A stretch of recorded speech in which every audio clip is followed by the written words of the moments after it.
I'm Madison Wagner with Dave Campbell's Texas Football alongside EJ Holland, Dave Campbell's Texas Football's associate editor. EJ, what did you think of that game? It came down to the wire. I mean, it was pretty crazy. It was wild. It was Beast Texas at its best.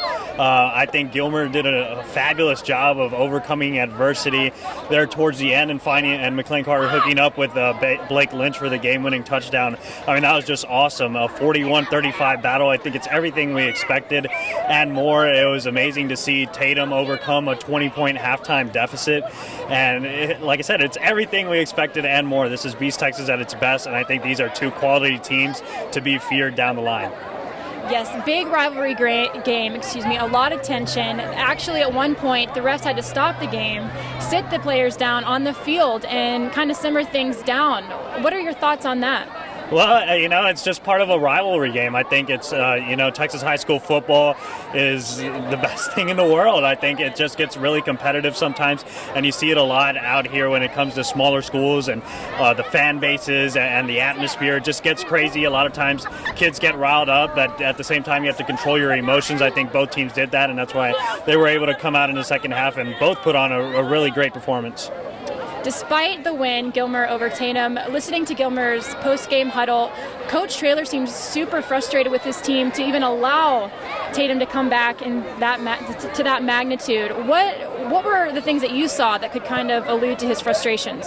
Well, the bottom line was turnovers. I think Gilmer turned it over 3 times there in the second half, 2 coming in the third quarter, and that just allowed Tatum to get back into it.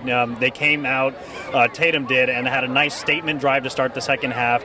They recovered a fumble in the end zone, and that allowed them to get back right in the game. Like I said, Gilmer was up 20 points, and for Tatum to come back against a quality team like that speaks volumes of what to expect from them down the line. But as far as what happened to Gilmer, I think they just maybe got a little overconfident. They got a little careless with the football. But in the end, all that matters is you get the W, and that's what Gilmer was able to do.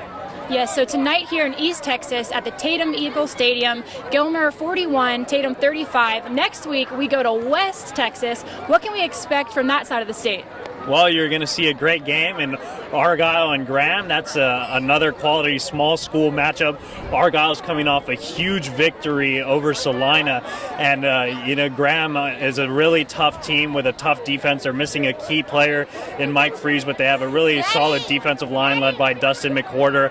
Argyle's mantra has always been run the football and play defense. So you're going to kind of see maybe some low-scoring, hard-hitting action. It's going to be a lot of fun to watch, so make sure to join us for that. Yeah, sounds like another great week, Friday night in West Texas, and Texas in general. That's what you get with high school football here. Again, my name is Madison Wagner alongside EJ Holland. Join us next week.